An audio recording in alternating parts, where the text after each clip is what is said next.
So normal consistency, so this is pretty much, I've just to compare, I've just thought about this in terms of a person who has no dietary needs, their weight's fine, everything's perfect. So really our normal needs would be to get some whole grains in the diet, so our bran flakes, our granary bread, some nuts, to get our few portions of fruit in the day, and our 4 portions of veg. So if we look at that, that's pretty much got everything that we need. There's a steak there for some iron, although I know sometimes we sort of cater for vegetarian diets as well. And we've got enough calcium, so we've got 3 portions of dairy. So we've basically got our whole grains, our dairy, our fruit and veg, and our protein. So that day's intake is everything that a person needs. I've only looked at one day. Usually when we analyse somebody's diet, we would do it over the week. So that's how it looks. So it's pretty perfect. I must admit, just in one day, I did have to give it a couple of goes just to get it to look perfect, because it is much better if we look over the course of a week. Okay, so that's got everything that somebody would need in the day, and that's just normal consistency. Nothing has happened to that. So we then looked at a soft diet. So our bran flakes changed to Wheat Bix. We might have a softer cookie instead of something that's higher in fibre. We have to get rid of the salad probably at lunchtime, and if that person can have a sandwich, it has to be a soft sandwich. And we're looking towards softer vegetables, like softer fruits, like our bananas and peaches and mango. And we're sort of, instead of having a steak, we're having shepherd's pie. And again, we need more gravy. And we're having to cook our vegetables for a little bit longer as well to make them nice and soft. Okay, so we can see those nutrients start to go down. The first one really is iron. We're losing some calcium, and we can just see that our nutrients are beginning to become depleted. Now, if somebody actually really didn't like soft food to start off with, this could look even worse. Or if somebody's appetite was poor and they were already nutritionally at a disadvantage, this could look worse as well. Okay, so things are just starting to not look so good. Okay, so we moved from a soft diet to minced and moist. And again, I have kept this really plain and simple, and it's almost a little bit boring, but this is what we see on a day-to-day basis. So we probably didn't need to move to porridge, but we put some porridge down, milky coffee, and something like a creme caramel, lentil and tomato soup, and it's starting to look a little bit white with our rice pudding and apple, mashed banana, and again shepherd's pie and custard, and our sort of mashed and diced peaches.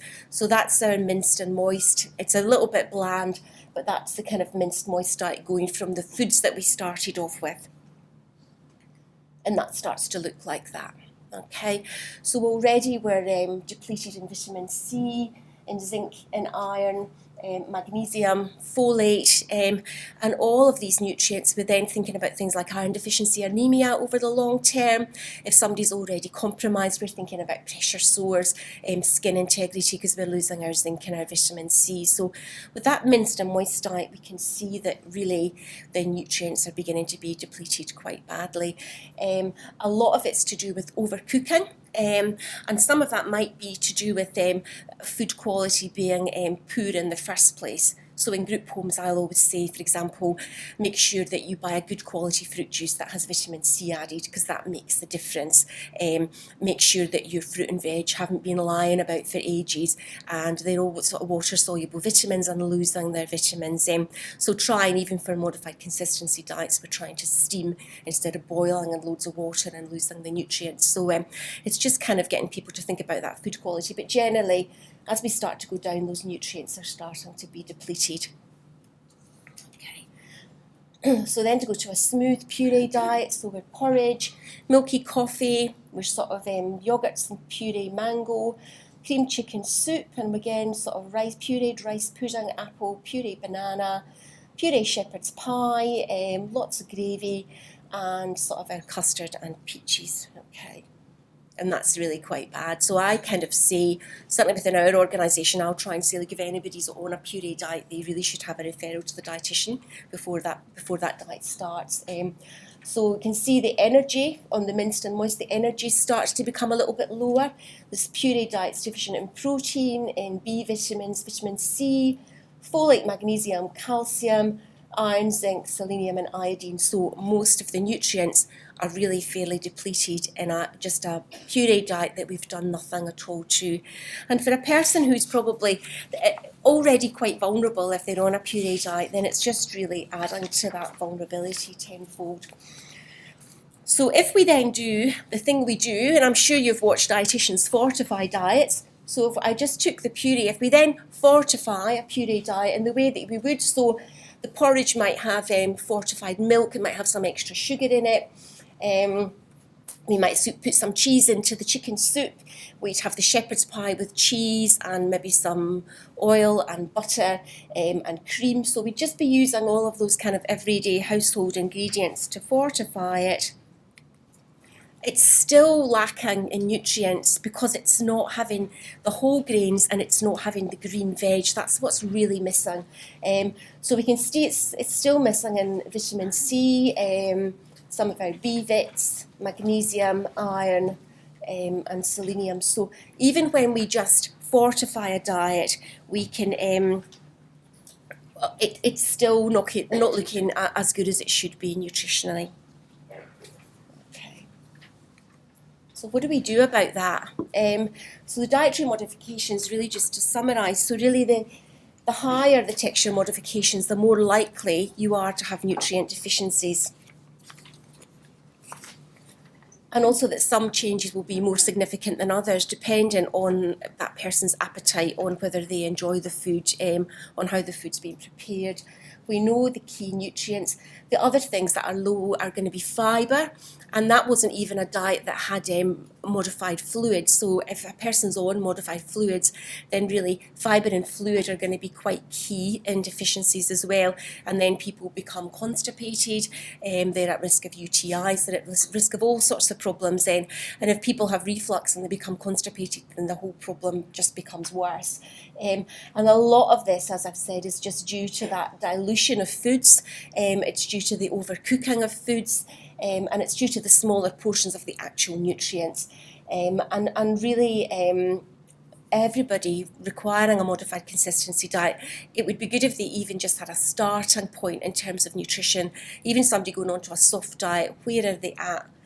At the moment, where do they sit nutritionally? It's just to have that starting point for nutrition, so we can almost predict if that person's going to run into problems or not. Okay.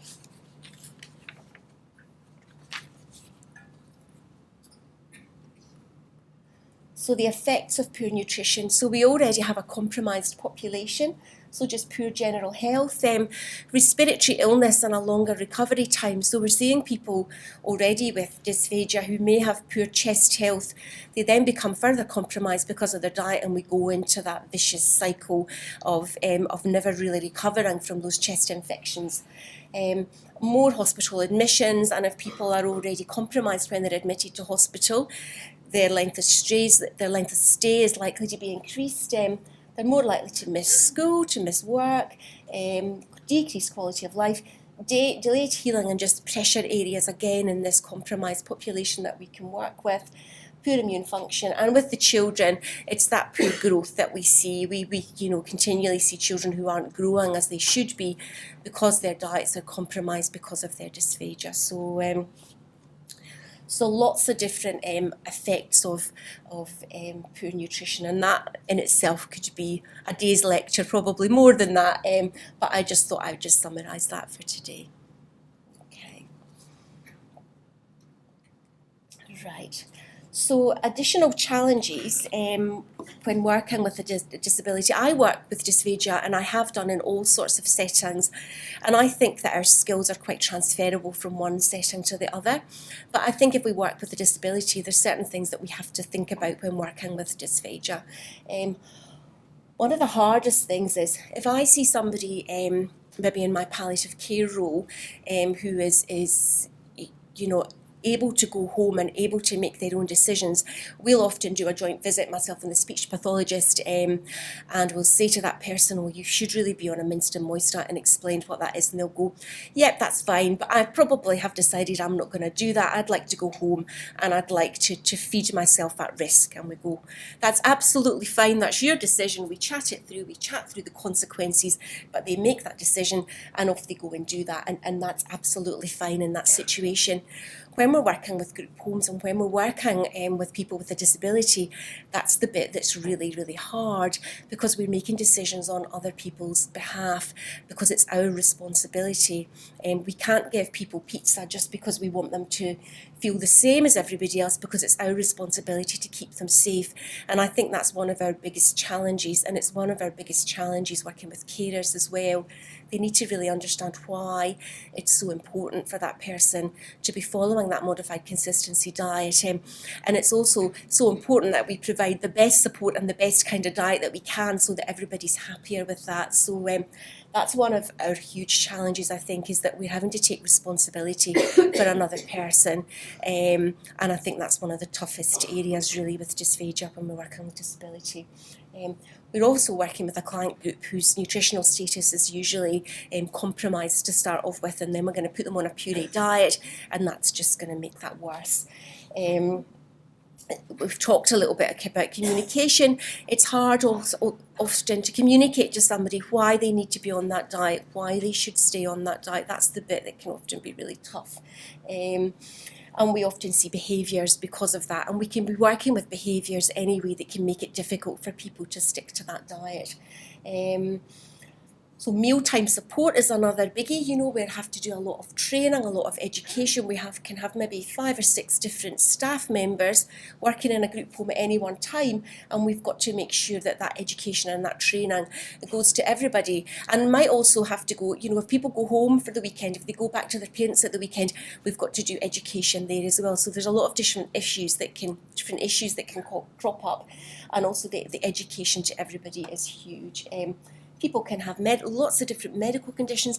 We see lots of reflux, lots of constipation, and that doesn't help the problem of dysphagia at all.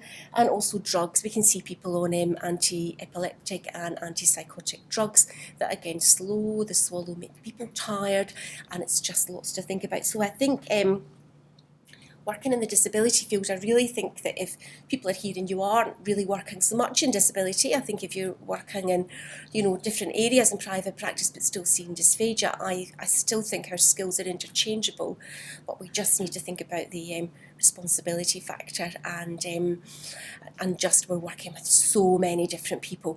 It's interesting because I work in different roles and I can compare them, and it's so much easier to see a person and their husband and wife or whoever their carer is, to see that one-on-one advice, and then they go home and somebody will be a good cook and they will put that into practice, and it's generally not too problematic, and they can make their own decisions about whether they want to swap and change or maybe cheat sometimes. The area that we're working in, it's so much more difficult to do that.